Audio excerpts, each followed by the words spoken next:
It's 3:12 a.m. You're staring at the ceiling, running the same numbers again and again. How much do I actually need to retire? 1 million? 2 million? More? And how long am I going to be stuck in this loop of work, save, repeat? Most people never realize there's a point where saving actually becomes optional. Here's the part almost nobody explains clearly. There is a point where the game flips, a moment when you stop being the main engine of your wealth and your portfolio finally starts doing more work than you do. In pure math terms, it's the year when your investments grow by more than you can realistically save from your job. After that point, your contributions still help, but they're no longer the star of the show. Compounding is. Your money is officially working harder than you are. Most people are told, just keep investing until 65 and hope it's enough. That's not a plan. That's guessing with decades of your life on the line. And that blind guessing is exactly why most people stay stuck. The better question is, when does the math flip in your favor? At what dollar amount does your portfolio start pulling more weight than you? In this series, we're going to break that down, step by step.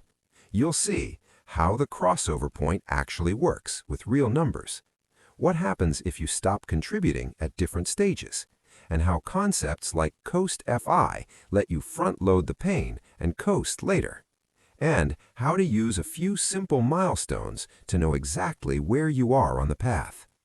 By the end, you won't just hope it works out someday. You'll understand when your money can realistically take over, what it costs to quit early, and how to design an escape plan from the grind that's based on math, not wishful thinking. If you're tired of guessing about your financial future, this is where it stops. Let's put real numbers to this so it's not just theory. Imagine you're investing $20,000 every year and earning a 7% average annual return. When your investments total $100,000, 7% is $7,000 in growth. Your $20,000 contribution is still doing most of the heavy lifting. You're the engine dragging the portfolio forward. Fast forward. Once you've built your investments up to $300,000, that same 7% return is about $21,000 in growth. Now the market is adding roughly as much as you are. For the first time, it feels like you've got a real partner instead of doing this alone. Keep going. At $500,000 invested, 7% is $35,000 in a year. Your $20,000 contribution suddenly looks small next to what your portfolio did on its own. You're still helping, but you're no longer the main engine. Compounding has taken the lead. Hit 1 million, and 7% is $70,000 in a single year. At that point, your $20,000 is basically background noise. On paper, it still counts, but psychologically, you can feel that your portfolio has taken over the job you used to do. Picture those numbers side by side.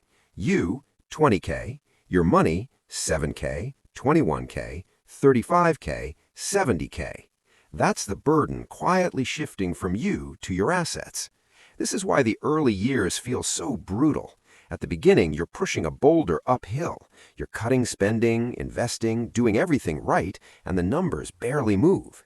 This is where most people quit, and that single decision can quietly steal 10 to 20 years of freedom.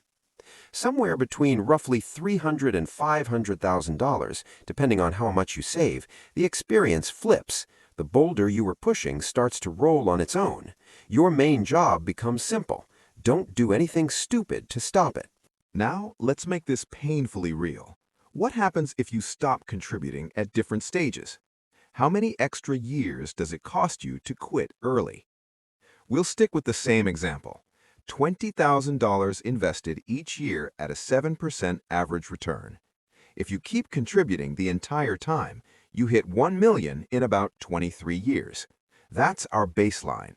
Steady investing, no breaks. Millionaire in 23 years. Now imagine you stop at 100,000. It takes roughly 5 years of $20,000 contributions to get there.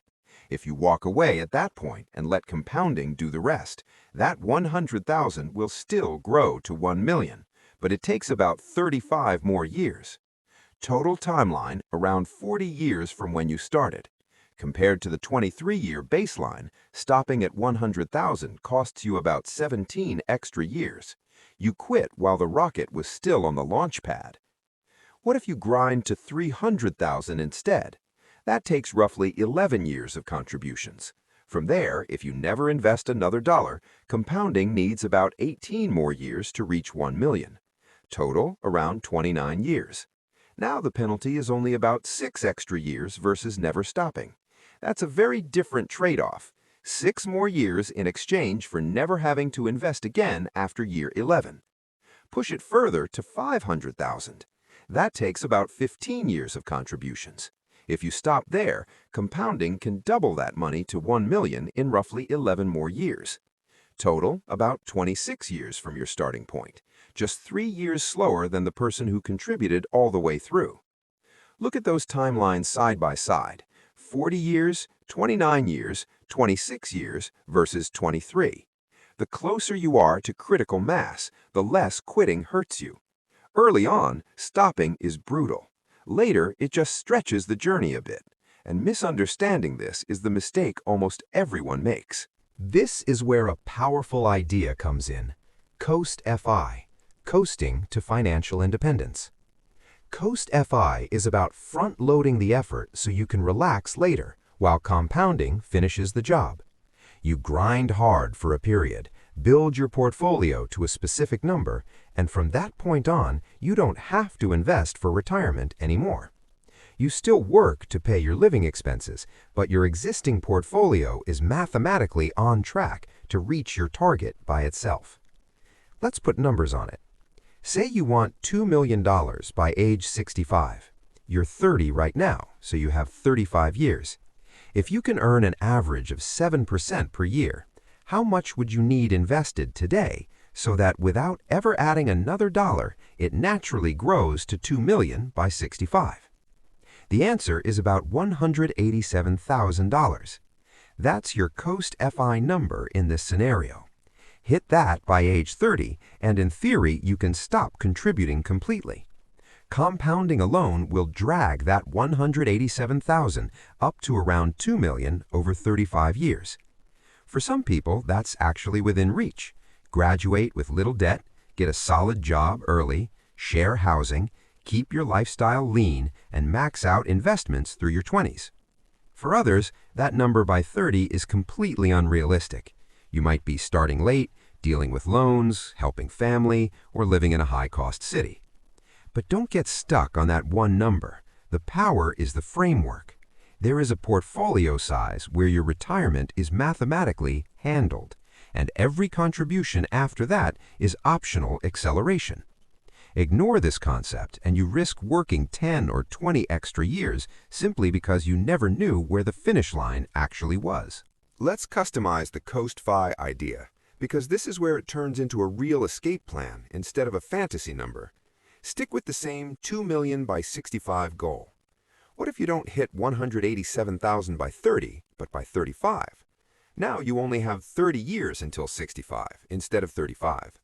At 7%, that same 187,000 grows to around 1.4 million by 65, with 0 new contributions. You're short of 2 million, but you're most of the way there. You've dramatically reduced how much extra investing your future self has to do. Now, imagine you push harder and longer. You don't coast at 30 or 35. Instead, you grind until 40 and build your portfolio to 400,000. Let compounding work on that for 25 years at 7%, and it grows to a little over 2.1 million by 65. You clear your original 2 million target without investing another dollar after age 40. That's the power of choosing your crossover point on purpose. You're effectively saying, I'm going to suffer on purpose now so future me doesn't have to. You front-load the sacrifice while your energy and earning potential are high. Then let mathematics carry you the rest of the way. Psychologically, hitting your Coast FI number is huge. Once you're there, you're not chained to a high-stress job just because of the retirement plan.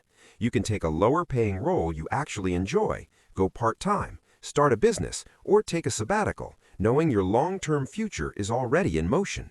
You're still working, but now you're working for your present life, not out of fear that you'll be broke at 65.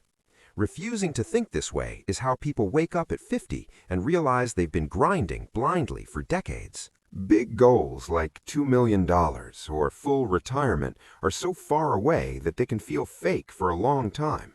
To stay motivated, you need milestones that prove compounding is actually working. The first big one is your first $10,000 invested. At the start, you're putting in $50 a week or a few hundred a month, and it feels like nothing. Then, one day, you log in and see 10,000. That's the moment you realize this is real. This is becoming something. Next is your first 100,000. Warren Buffett and Charlie Munger both talk about how important that first 100 grand is. They call it the hardest money you'll ever make, but also the most important. Once you're at 100,000, a decent market year can add $10, $15, $20,000 without you lifting a finger. That's more than many people save in an entire year. Compounding stops being a theory and starts showing up on your statements. Another milestone is your first crossover year, the year your portfolio's growth beats your contributions. Maybe you add 15,000 and the market adds 18. You can literally point to the screen and say, "My money worked harder than I did this year." Then there's a huge psychological leap when your portfolio out-earns your job in a good year. With $1 million invested, a 10% return is $100,000. If your salary is $80,000, your portfolio just made more than you. That changes how you see work forever. Other checkpoints matter too. When your investments equal 1 year of your income, when you finally hit that extra comma at 1 million, when your portfolio can cover just your bare bones bills, and later when it can fund your entire lifestyle, including the fun stuff. Ignoring these milestones is how people convince themselves nothing is happening and quit right before compounding gets powerful. One last crucial point. There is no universal dollar amount where this magically happens for everyone. Your crossover point and your Coast FI number depend on 3 things: how much you save, how big your portfolio already is, and what returns you actually get over time. If you're a heavy saver, say you invest $40,000 a year instead of 20, your contributions matter for longer. A 7% return on a $500,000 portfolio is $35,000. That's still slightly less than your $40,000 contribution. In that case, compounding doesn't clearly dominate until your portfolio is in the $600,000 to $800,000 range. You remain the main engine for more of the journey. If you're saving less, maybe $10,000 a year, compounding can overtake your contributions at a much smaller portfolio size. Around $150,000 to $250,000 invested, a 7% return is $10,500 to $17,500 per year. That already matches or beats what you're adding. The bar is lower, so the crossover point arrives sooner. Returns matter too. Higher average returns pull your crossover and Coast FI points earlier. Lower returns push them later. You can't control the market, but you can control staying invested long enough for the averages to work in your favor. This is why you can't just copy someone else's numbers from the internet and expect the same timeline. Your path is yours. What you can copy is the strategy.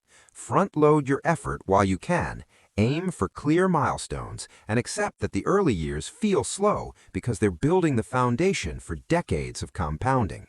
If you don't run the numbers will quietly run your life for you. To see where you stand right now, do this as soon as you're done. Open your investment account and note your total portfolio value. Multiply it by 0.07. That's a rough estimate of 7% annual growth. Now compare that number to how much you plan to contribute this year. If the growth number is higher, you're at or close to your crossover point. Your money is starting to work harder than you. If your contribution is still bigger, your mission is simple. Keep pushing until those 2 numbers meet. That's how you stop guessing, stop saving blindly, and start running a calculated wealth escape plan.